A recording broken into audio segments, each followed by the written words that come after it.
Salut les amis, j'espère que vous allez bien et que tout se passe bien pour vous. Et évidemment que vous passez une très belle Coupe du Monde.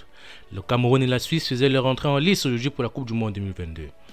Les Lions indomptables débutaient leur mondial ce matin face à la Suisse. Dominateurs en première période, les hommes de Rigobertson ont été cueillis à froid par l'efficacité suisse. Coup d'envoi des matchs du groupe G de cette Coupe du Monde 2022. En attendant l'entrée en liste des favoris brésiliens face à la Serbie à 20 h ce soir, le Cameroun d'exil d'Eric Maxime Choupo-Moting affrontait la Suisse de Shaqiri. Sans surprise, l'attaquant bavarois était justement le fer de lance des Lions indomptables aux côtés du Lyonnais Karl Toko Ekambi et du joueur de Brentford Bryan Mbeumo. En défense, les joueurs de Rigobert sont misés fort sur Franck Zambo-Anguissa, excellent avec le Napoli, et leur gardien André Onana. En face, les Evelts avaient justement aussi de quoi espérer un bon résultat avec le monégasque Brel Mbolo, 7 buts en Ligue 1, Shaqiri, Saka, Akanji et surtout le bourreau de Kylian Mbappé en 2021, Yann Sommer. Pas le temps d'avoir le traditionnel round d'observation pour ces deux nations obligées de l'emporter dans cette poule homogène, avant d'affronter justement la Serbie et surtout l'ogre brésilien. La Suisse a été dominateur dès l'entame du match en monopolisant le ballon. André Onana a d'ailleurs rapidement été le joueur camerounais ayant touché le plus de ballons, les hommes de Song ayant pas mal de problèmes pour sortir le cuir. Cependant, si la Nati avait la possession, paradoxalement ce sont les Lions indomptables qui se sont procuré les occasions les plus dangereuses.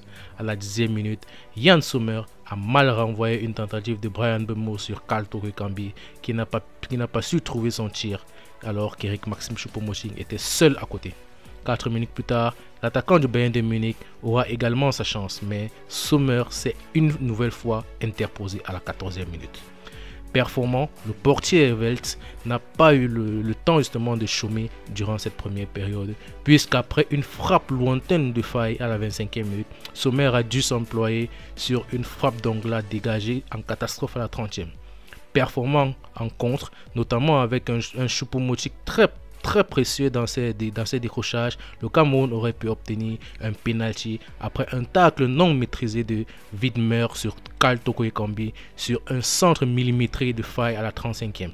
De leur côté, les Suisses ont dû paniquer jusqu'à la 40e minute pour avoir enfin une occasion chaude de se mettre sous la dent avec une tête d'Elvedi sur corner. Dans le temps additionnel, Akanji a bien failli surprendre tout le monde sur un corner, mais sa tête est venue flirter avec le but d'Onana à la 45e plus 1 minute. Malmenée lors des 45 premières minutes, la Suisse semblait davantage tétanisée à l'idée de perdre la rencontre, mais c'était sans compter sur une efficacité clinique dès l'entame de la deuxième période. Souvent recherché par ses partenaires en première période, Shaqiri a enfin eu l'occasion de porter le danger devant le but adverse, et ça a fait mouche. Sur un centre parfait, Brel Mbolo a eu tout le temps d'ajuster André Onana pour ouvrir le score 1-0 à la 48e minute. Un but spécial pour le natif de Yaoundé qui n'a pas célébré. Une réalisation qui a fait mal aux Lions de Song. À partir de là, les Helvelts ont pu aisément percer le rideau défensif. Dans le dur, le Cameroun a évité le pire grâce à André Onana, auteur d'une parade magnifique sur un tir à bout portant de Vargas à la 67e. Face à une équipe nettement moins tranchante et touchée physiquement, Song a alors tenté d'injecter du sang frais avec les entrées de Vincent Obakar et de Georges Kevin Koudou à un quart d'heure du thème de la rencontre. En vain, endormis, les Lions n'ont jamais donné l'impression de pouvoir arracher un match nul. En attendant le match contre le Brésil et la Serbie, les Natis prennent provisoirement la tête bien les commandes du groupe G.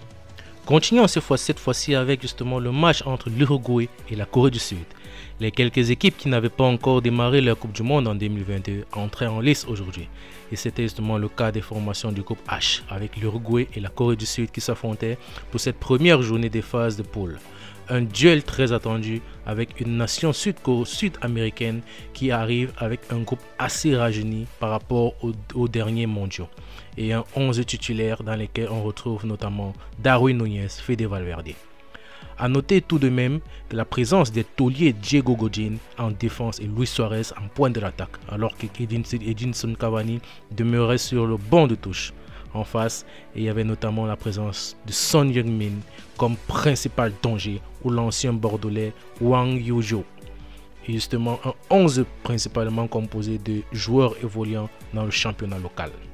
La rencontre démarrait alors sur un rythme assez élevé. Beaucoup d'intensité, mais il faut le dire, assez peu de gestes techniques réussis et donc peu de séquences de jeu vraiment conclues. Les Asiatiques mettaient le pied sur le cuir mais peinaient à bouger la défense uruguayenne solide. Peu à peu, la Céleste parvenait cependant à inquiéter son rival, à l'image d'une frappe de Fede Valverde non cadrée à la 19e, ou cette situation chaude de Dario Núñez à la 22e. Les deux formations parvenaient à se frayer le chemin vers les derniers mètres, mais étaient trop maladroits dans le dernier geste. Juan s'offrait alors la meilleure situation du match jusqu'ici, mais seul devant le portier, il expédiait le ballon au-dessus à la 34e. Peu avant la pause, Diego Godin expédiait le cuir de la tête justement sur le poteau gauche à la 43e. De quoi mettre fin à une première période finalement assez pauvre en spectacle, mais avec deux formations d'un niveau similaire, toutes les deux capables sur un éclair de génie de faire la différence. Le deuxième acte reprenait sur un rythme et un dynamisme assez similaires, avec une Corée qui avait le ballon mais était stérile, et un Uruguay qui tentait justement de jouer en transition rapide. Dario Núñez était tout de même assez dangereux lorsqu'il passait la seconde, comme sur cette action où son centre a finalement été contré par un défenseur à la 63e. Dans la foulée, Cavani remplaçait Luis Suarez à la pointe de l'attaque alors que l'ancien du Barça et de l'Atlético n'avait pratiquement pas eu de situation chaude devant. Conséquence de l'entrée en jeu de l'ancien parisien ou pas, l'Uruguay commençait à avoir de plus en plus de mordants et trouvait des espaces de plus en plus facilement. Sur le flanc droit, le jeune Facundo Pellistri commençait aussi à monter en puissance, bien qu'étant un peu trop maladroit lorsqu'il mettait le ballon dans la boîte. Dario Núñez essayait à la frappe lointaine, mais non enroulé, filait à quelques centimètres du poteau gauche de Kim Sung-gu à la 80e. Alors que Cavani était proche de dévier le ballon. Malheureusement, Fede Valverde a envoyé lui-même une mine sur le poteau à la 89e, faisant trembler ainsi tout le stade. Le match s'est finalement conclu sans but et les deux équipes prennent un point en attendant le résultat du duel entre le Portugal et le Ghana tout à l'heure à 17h. Voilà les amis, nous voici arrivés au terme de notre vidéo. J'espère qu'elle vous aura plu. N'hésitez pas à vous abonner, partager, liker pour plus d'autres débriefs. Et surtout, prenez soin de vous. Ciao.